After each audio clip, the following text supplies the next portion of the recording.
तारीख 5 अप्रैल 1993। वक्त रात के करीब 11:30 बजे। जगह वर्सोवा, मुंबई। ये वो मनहूस रात थी जो 90s की मशहूर एक्ट्रेस दिव्या भारती की जिंदगी की आखिरी रात साबित हुई। मुंबई के वर्सोवा में मौजूद ये वही तुलसी अपार्टमेंट है जिसके 5वें फ्लोर पर मौजूद फ्लैट से गिरकर दिव्या उस रात मौत की आगोश में समा गई। अगले दिन फिल्म जगत से लेकर उनके चाहने वालों तक ये खबर आग की तरह फैल गई और चारों तरफ एक अजीब सी खामोशी अपने पीछे छोड़ गई। महज 19 साल की उम्र में दिव्या ने इस दुनिया को अलविदा कह दिया। अब जरा इस तस्वीर को देखिए। ये वो तस्वीर है जब 7 अप्रैल को दुल्हन के जोड़े में सजी दिव्या भारती की अर्थी उठ रही थी, जिसके पीछे उनके चाहने वालों का हुजूम चल रहा था। वो दिव्या भारती जिसने अपनी जिंदगी के महज 19 साल ही जिए थे। वो दिव्या भारती जो करोड़ों फैंस के दिल की धड़कन थी।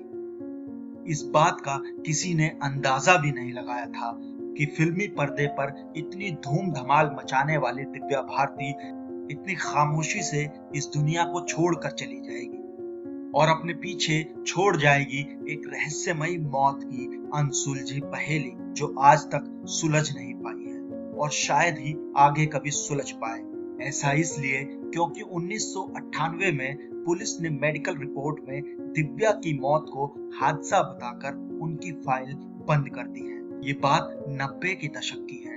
उन दिनों दिव्या की खूबसूरती के चर्चे बॉम्बे के हर चौक चौराहे पर होते थे। दिव्या भारती उस वक्त की हाईएस्ट पेड और मोस्ट पॉपुलर एक्ट्रेस में शामिल थी। दिव्या की फैन फॉलोइंग का अंदाजा इस बात से लगाया जा सकता है कि पिक्चर हॉल में जब उनकी फिल्म रिलीज होती थी तो पैर रखने तक की जगह नहीं बचती थी। ये वो दौर था जब बॉलीवुड में अंडरवर्ल्ड का राज चलता था और यही वजह है कि कोई दिव्या की मौत को सुसाइड कहता है, तो कोई इसे मर्डर बताता है, तो कोई कहता है कि ये महज एक हादसा था। शादी के 1 साल बाद ही दिव्या की रहस्यमयी मौत ने कई सवाल खड़े कर दिए।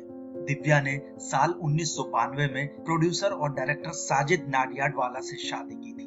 बात अलग है कि इस शादी के बारे में चंद लोग ही जानते थे, मतलब ये खबर मीडिया में लीक नहीं होने दी गई, क्योंकि उन दिनों दिव्या का करियर बुलंदी के आसमान को छू रहा था और साजिद नहीं चाहते थे कि शादी की खबर से दिव्या की पॉपुलैरिटी पर गलत असर पड़े। दिव्या ने महज 19 साल की उम्र में बुलंदियों का वो शिखर छुआ था, इस उम्र में जहां तक पहुंचने के बारे में शायद ही कोई सोच पाता हो। उनकी मौत के बाद आधी अधूरी रह गई फिल्मों में किसी दूसरी अभिनेत्रियों को ले लिया गया।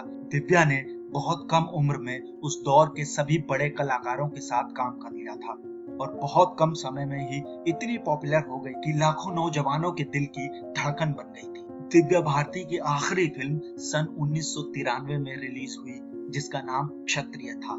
दिव्या की 2 फिल्मों के गाने उस वक्त बहुत ही मशहूर हुए, जिनमें से पहली फिल्म है विश्वात्मा। विश्वात्मा का 7 समंदर पार गाना सुपरहिट हुआ और फिल्म दीवाना का ऐसी दीवानगी गाना भी सुपरहिट हुआ था। बॉलीवुड में दिव्या भारती और सुशांत सिंह राजपूत जैसे ऐसे कई बड़े कलाकार हुए जिनकी मौत की गुत्थी कभी सुलझ नहीं पाई है और वो पुलिस की फाइलों में दब कर रह गई है।